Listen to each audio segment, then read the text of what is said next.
Halo, kami dari kelompok 4 ujian praktek fisika, keterbatasan energi dan dampaknya bagi kehidupan. Nah, kami memiliki 6 anggota. Yang pertama ada Chelsea Karisma, absen 10, 2 Fadil Ahmad, absen 12, 3 Lili Aulia, absen 22, 4 Rizky Iksan, absen 28, 5 Sonia Subita, absen 33, dan terakhir Syifa Alfia, absen 34.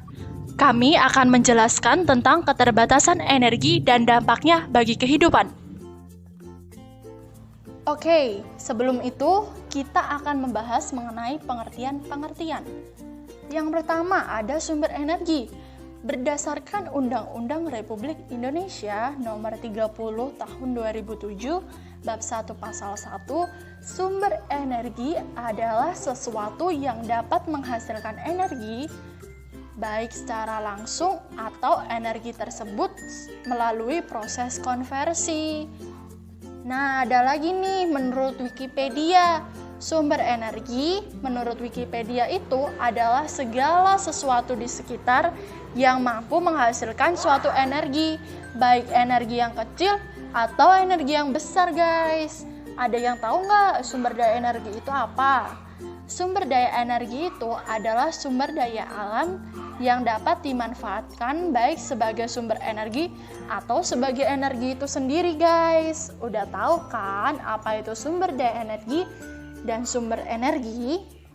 Selanjutnya ada sumber energi berdasarkan kelestariannya.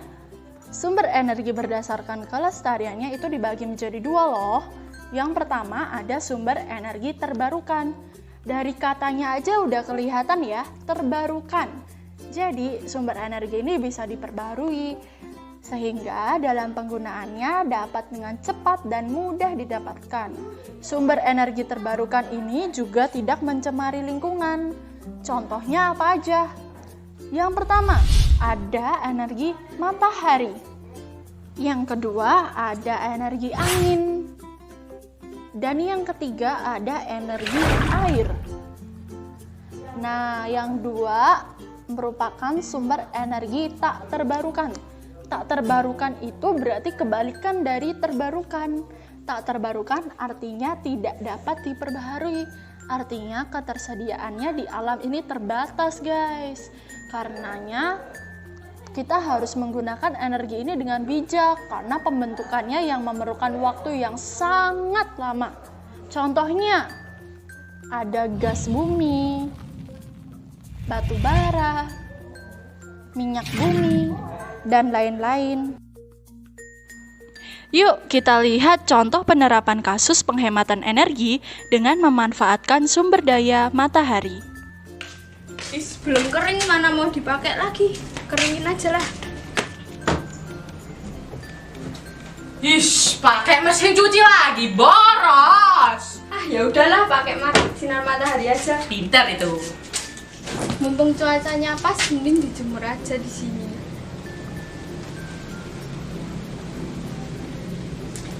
Nah, gini kan bagus daripada pakai mesin cuci kan boros. Lebih baik kita hemat energi menggunakan sinar matahari.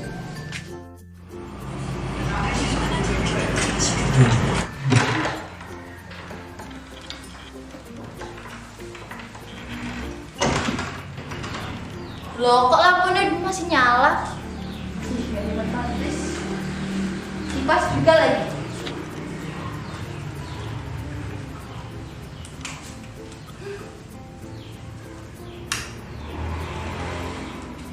Ayo kita hemat listrik. Kan kita udah belajar tentang sumber energi berdasarkan kelestariannya. Sekarang kita belajar tentang penggunaan sumber energi. Ini berkaitan dengan pemanfaatan energi di kehidupan sehari-hari nih. Yang pertama, ada penggunaan energi untuk keperluan industri. Nah, berbagai industri, baik industri kecil maupun besar itu pasti memerlukan energi dalam proses produksinya. Sumber energi yang biasa digunakan contohnya bisa minyak bumi, batu bara, atau gas alam. Untuk industri kecil juga sering memanfaatkan sumber energi dari kayu untuk bahan bakarnya. Yang kedua, penggunaan energi untuk keperluan rumah tangga. Ngaku aja nih siapa yang boros kalau pakai lampu. Nah, masuk nih di sini. Skala rumah tangga juga memerlukan bahan bakar dalam kegiatan sehari-hari. Kalau kamu boros dalam penggunaan listrik, itu nggak boleh. Harus diperbaiki untuk yang kedepannya. Nah, untuk sekarang ini pemanfaatan energi dalam rumah tangga contohnya bisa energi listrik dan gas untuk memasak. Bijaklah dalam menggunakan listrik ya guys. Yang ketiga, ada penggunaan energi untuk keperluan transportasi. Tentu saja sektor transportasi merupakan salah satu sektor yang juga memanfaatkan banyak energi tak terbarukan.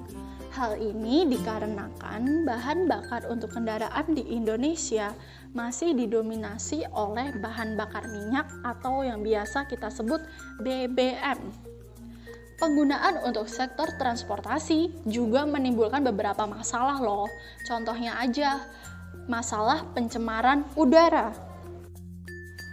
Kalau tadi ada contoh penerapan kasus penghematan energi dengan sumber daya matahari, sekarang kita lihat contoh penerapan kasus penghematan energi dengan mengurangi penggunaan kendaraan bermotor dan penimbunan sampah organik. Supaya apa? Nah, supaya tidak mencemari lingkungan.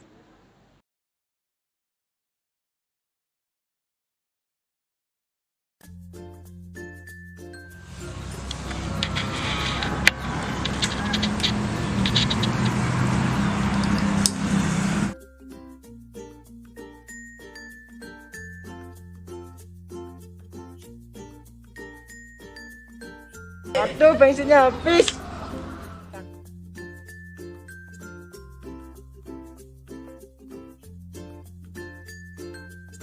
Demi menghemat energi, kita naik sepeda aja yuk.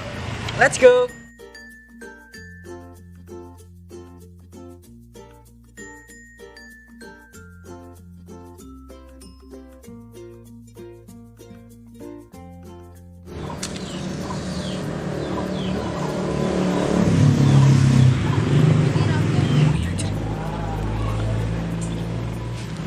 Loh, kok banyak polusi? Daripada banyak polusi, mending timbun aja, ayo!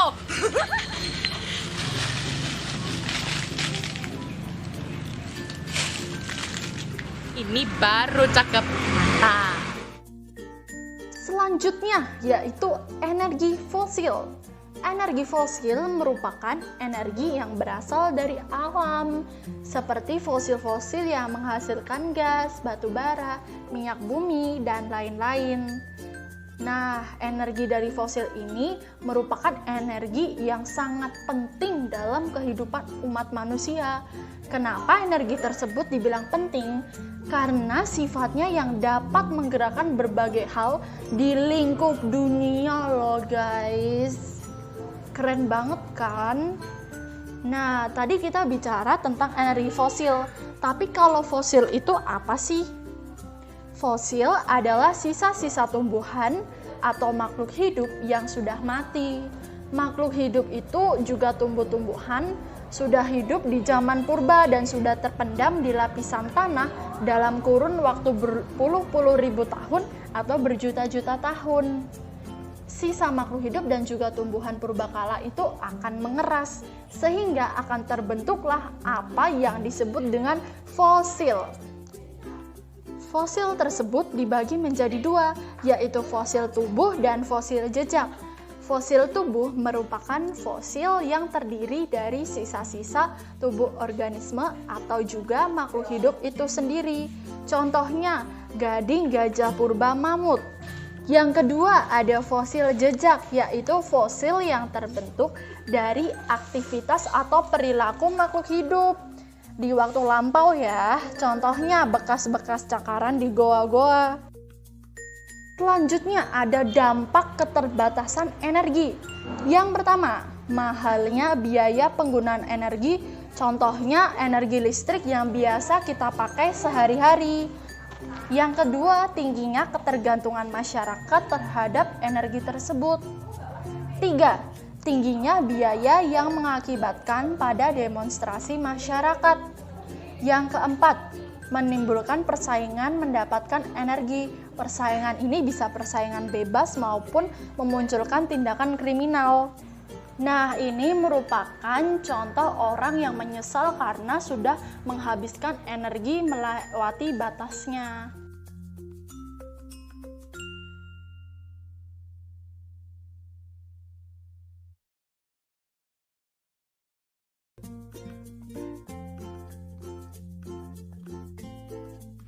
Penggunaanku bulan ini banyak banget, ditambah harga listrik mulai naik.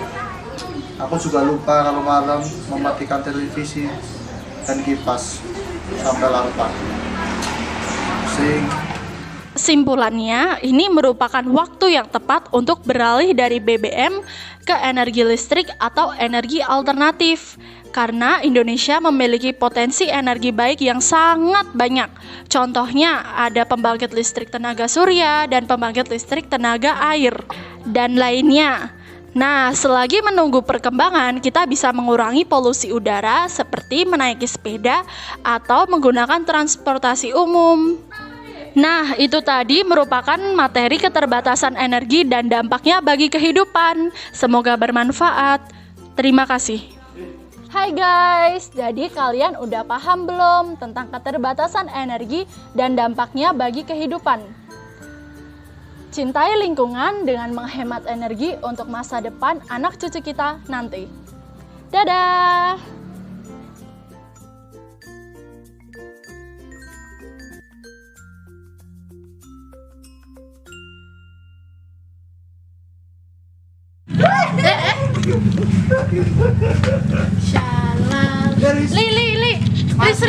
Riz, sini.